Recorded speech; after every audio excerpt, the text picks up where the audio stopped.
Dawson, pagod na pagod. Yung kapatid niya nangungulit na sa labas. Daming energy ni Brayden. You want Braze? Did you get there, Daddy? Yes. Oh, do you have the one that chocolate? Yeah. I know what you like. Thank you.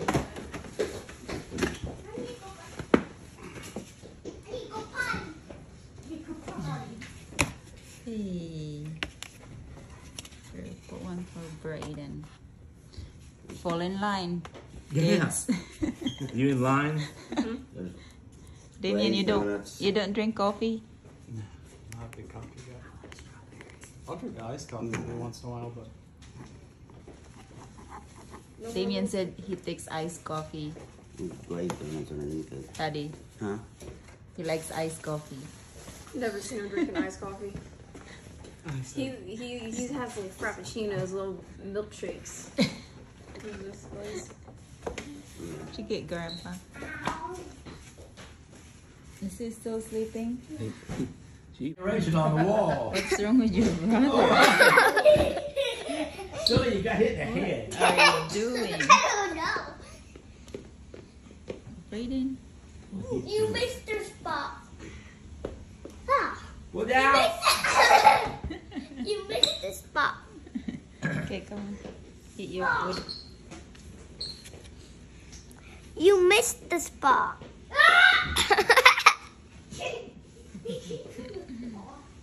It's staying now. You like it?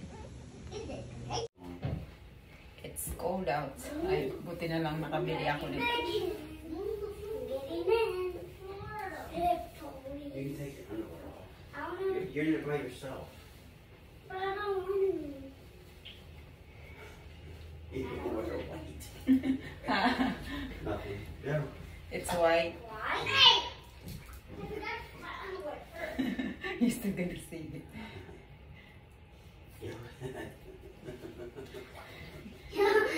Your underwear is hard. Want this one, Boston? Get. No. Come on. Do something. What? Why are you laughing at Dawson? Ayan guys, gagala na naman kami. Pumunta na kami sa mall nung isang araw dahil gusto ng biyanan ko na mag-shopping. Pero dahil nandito si Ashley at gusto niyang bumalik ulit doon, so sasamahan namin siya. Actually, may mga stores kasi kami na hindi pa namin na tignan nung pumunta kami ng biyanan ko kasi napagod na sila. Kaya ito guys, babalik ulit kami sa outlet mall. And titingin din ako kung merong mga sale doon na pwede kong maibenta sa aking tindahan. So pagdating dito, actually hindi na siya umuulan kaya okay lang na wala na kaming payong. Pero hinanap namin sila Ate Ashley kasi nga may sarili silang sasakyan. Hindi kami kasya lahat sa aming truck. Kaya dito na lang kami nagkita. Ganito ang gustong gawin lagi ng biyanan ko guys, ang mag-shopping pag nagbabakasyon kami, yan ang gusto niya talaga. Ito na yung nauuso dito ngayon guys sa US. Ang dami kong nakikita nakasusuot ng ganito kaya naman naengganyo din akong bumili. So ito ay parang ang tawag dito ay skirt. Meron siyang short sa loob. So hindi mo na kailangang magsuot ng short. Hindi ka masisilipan kahit maiksi siya. Kaya ayan, 50% off. So bibili akong isa sa akin at saka isa kay Taylor. Tapos nilibre ko rin si Ashley dito sa Old Navy kasi mga naka-sale lahat ng items nila. Tawang-tawa nga si Ashley dito kasi napagkamalang babae si Damien kasi nakatalikod siya. Inabutan siya ng sales lady ng bag. Sabi, "Hi ladies." Tinawag na ladies si Damien kaya naman tawan-tawa si Ashley. But ito nga yung mga gusto niyang bilhin, mga pang gym daw na outfit. Pumunta din kami sa Michael Kors dahil may mga orders ako guys. So ayan, hindi na ako bumili ng para sa sarili ko. Bumili ko lang ng para sa paninda ko. Parang nabibigyan ng satisfaction yung hilig ko sa pag-shopping. Pero at least kumikita ako ng pera, hindi para sa sarili ko. So ayan, maraming sale. At of course sa Kate Spade dito. Love na love ni Ashley itong store na to. Tsaka ako din. Ang cute nito, sobra. So nakabili siya ng bag dito. Binigyan siya ng pera ng lola niya kaya binili niya ng bag. Ako naman ay tingin-tingin lang. Tapos yun nga guys, biglang nagyaya ang kambal na sumakay sa go-karts with Ate Ashley and Kuya Damian. Actually, ginawa na nila to nung isang araw with Daddy and Grandpa. Pero ngayon gusto nila sa kuya at ate naman. At buti na lang pinagbigyan ni Damian kasi hindi ko ine-expect na pagbibigyan niya. Gawa nga ng hindi mahilig sa bata si Damian. At saka hindi rin siya nakikipag-usap sa amin. So hirap na hirap talaga kaming makipag-usap sa kanya. Like mag-start ng conversation kasi pag tatanungin mo siya para makapag-start ng conversation ay paisa-isa lang yung sagot niya. So kahit yung mga biyanan ko, lagi nilang sinasabi na hirapan daw sila makipag-usap. Pero ganun talaga, may mga ganun talagang ugali, di ba? Ayan, excited ang kambal guys. I think Dawson ay gonna ride with Ate Ashley and Brayden is with Kuya Damian. So, every year guys, ginagawa nila to. Dati si Tadjas, Taylor, saka si Ashley nakikipag-race dyan sa tatay nila. Tapos yung mga binan ko, dati sumasakay din sila dito, nakikipag-race din. So, hindi na nila kaya sa ngayon. Kaya si Tad naman, saka sila yung mga ate. So, hopefully, sa next generation ay ganun pa rin yung gawin nila kapag si Ashley tsaka si Taylor may sarili ng pamilya. Ayan, excited ang dalawa.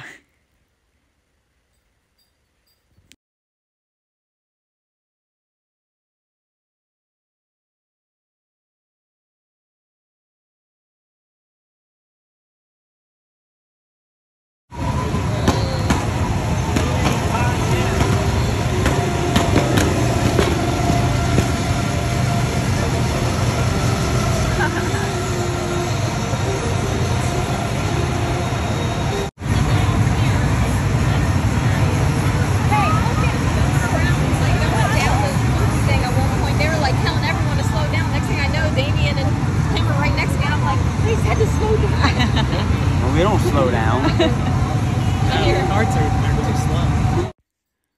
Ayan guys, after nilang mag-rides ay nagyaya si Ate Ashley dito sa arcade. So sobrang dami ng mga outdoor activities dito sa Tennessee na pwede nyong gawin. Kaso nga lang si Ashley at saka si Damian hindi sila mahilig sa mga outdoor activities. Tapos yung mga biyanan ko ay hindi na rin pwede sa mga ganyan, yung lakaran, yung mga ganyan, hiking. So, naghahanap na lang kami ng mga pwede namin gawin indoor, tsaka yung hindi siya nagre-require ng lakad talaga kasi mahihirapan yung mga biyanan ko. So, dito, may mga upuan dito, kaya yung biyanan kong lalaki, pag pagod na siya, bigla na lang siyang umuupo. Enjoyed din naman yung lola, talagang bumili din siya ng sarili niyang card kasi naglalaro din. Ito lang yata yung activity na ginawa namin na nakita kong tuwan-tuwa siya kasi hindi mainit tapos hindi din kami naglakad-lakad.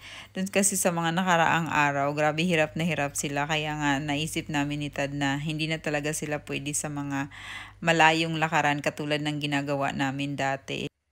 Inubos lang nila yung laman ng card nila dito sa game na to. Tuwan-tuwa sila dyan kasi nakakuha ng tickets. Tapos mga ano lang naman, mga candy lang naman yung price. Pero okay lang kasi tingnan mo yung kambal. Excited na excited sila dyan tuwing nakakapanalo sila ng ticket. At ito na nga, magre-redeem na sila ng kanilang prize. At ayun, yung dalawang magjowa, puro candy ang kinuha. Pero yung kambal, sinabi namin sa kanila na wag candy yung kukunin kasi puro na lang snacks. So, ang ginawa ni Tad ay pinakuha na lang sila ng laruan. At marami naman silang tickets kaya nagkasya naman para makuha yung laruan na yan.